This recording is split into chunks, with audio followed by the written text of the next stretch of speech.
Okay, so we're going to be replacing the pump on this Toronto Spa here. First thing you want to notice is the front control access panel. This is what you want to start with. This is directly below the control top side. Your left panel, middle panel, right panel we're going to take off so you can get access to your control pack, the wires in case there's any zip ties holding it in place, and then the pump over here.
Now we got access to the control pack here. We're going to take off the front plate, these two screws at the top.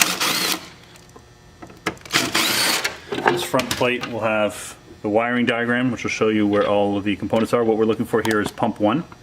Pump 1 is right here at J8, which you'll notice on the board is right here. This is a quick disconnect, so we're going to pinch it from the bottom to the top and pull it out. It's also connected with a strain relief here on the side, so we're going to loosen that.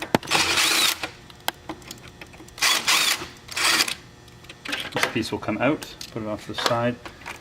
Now your pump will come out. Cord, we just now need to remove any zip ties. Careful not to cut any of the cords.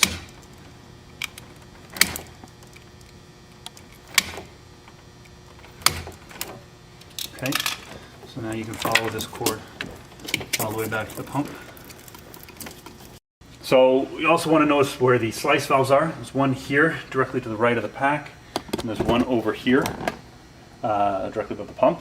And when you're taking off the slice valves, make sure you pull out the clip, line your tab here up with the slot in the bottom of the valve, push down, and make sure the tab goes into the slot, push and turn.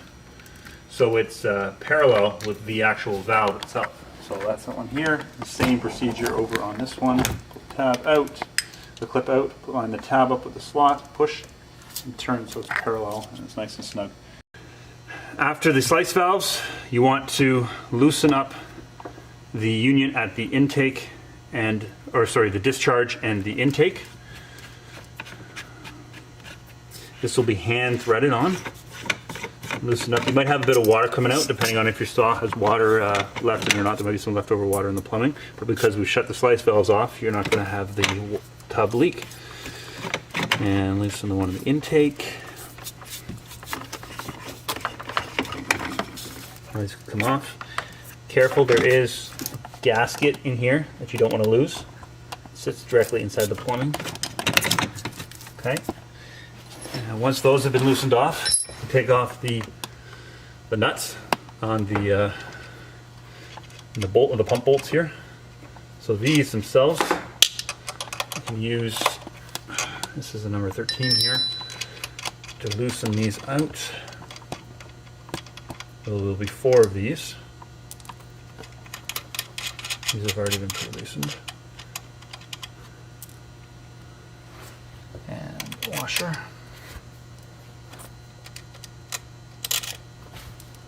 And there'll be 2 on the back as well that you're going to want to loosen and take off.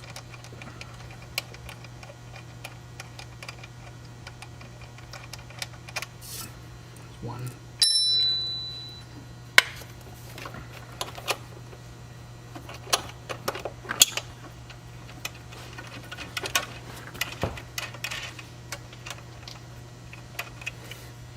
There's two. All right, so now we're going to take the actual pump out that we have now that we have the nuts out.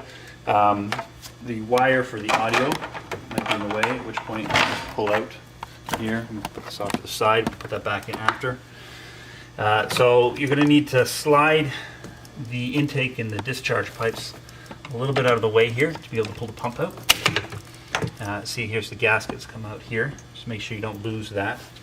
Slide this one out of the way, and then I'm going to reach in from the bottom and lift it up off the bolts and rotate it towards me. And before I take the whole thing out, there is a grounding wire here on the back. You need a flathead on to loosen and remove. And proceed with taking out the remaining pump. Put it off to the side. And we've got the pump removed. All right, now we're going to take our replacement pump here. We're going to put this one in. First, you want to make sure this gasket's coming out. You want to make sure the gasket goes in properly here. So the gasket itself has one ribbed side. We got that? And a flat side. You want the ribbed side facing up, directly under here. So I'm going to put the rib side in here, and that will hold that one up. And just like on the intake here, the rib side will be facing in. You always want the rib side facing the actual plumbing itself. So now I'm going to try to put the pump back in. Oh, see, it's popped up. We'll put that back in after.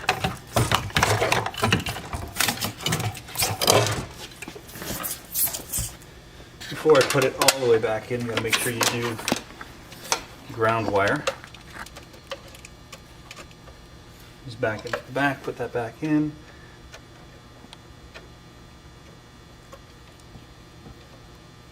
Tighten that up nice and snug.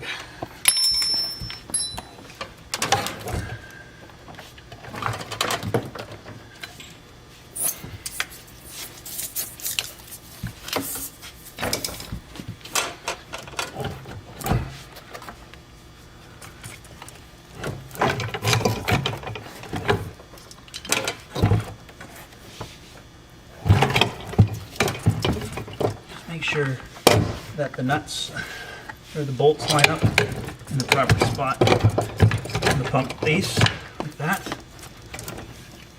It's all lined up properly. And now we're going to put the gaskets back in place. So we're doing this. Again, the rib side, inside of the plumbing. Line that up there. I'm going to loose fit this on just to hold it in place. And I'm going to put this one back in top.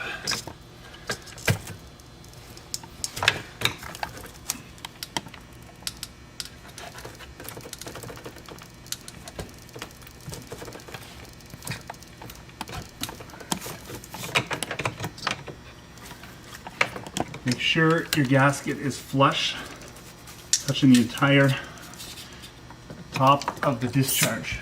Make sure you look all the way around. So this is actually flush, it's not pinched on any side at the back. Lift it up and push it in place if you need to, because that's what's going to create a leak. So now that that's nice and flush all the way around, you can tighten the union back up. It's a little bit of adjustment, there you go. So it's going on nice and easy now. This means that it's not cross-threaded. It's very important when you're putting this on. If this is cross-threaded, it's going to leak. So you can tighten that up there, hand tighten that there, along with the intake.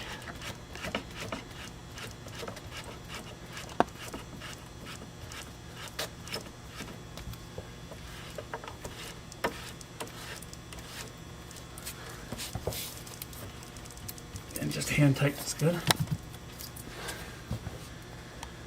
Your washers and nuts.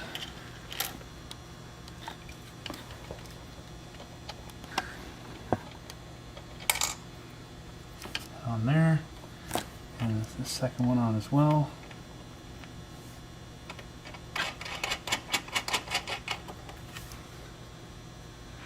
All the front.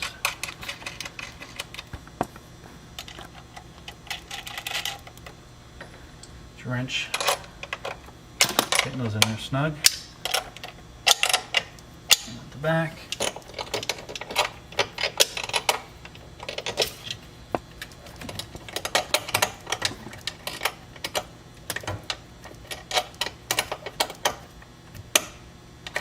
There you go. And get your cord back through.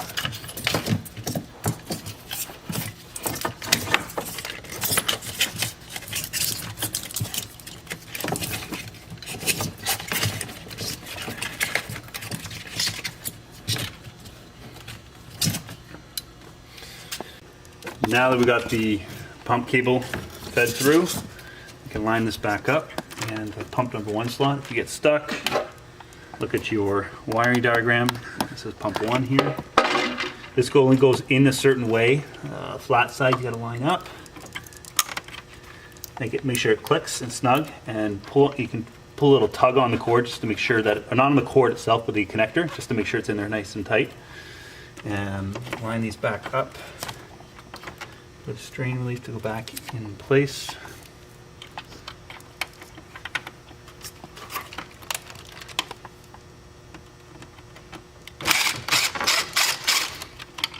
Just that there.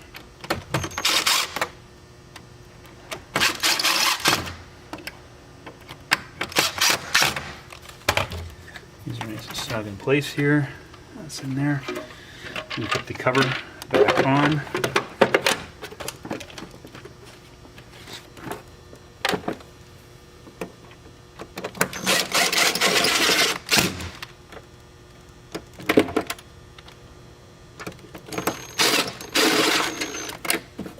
Okay. Slice valves, you want to lift these back up, so rotate it so it's perpendicular, and then lift it back up. Put the clips back in place. Again, there are 2 slice valves, so that's not going to go down. And you get the one over here at the pump. Then rotate, pull out, clip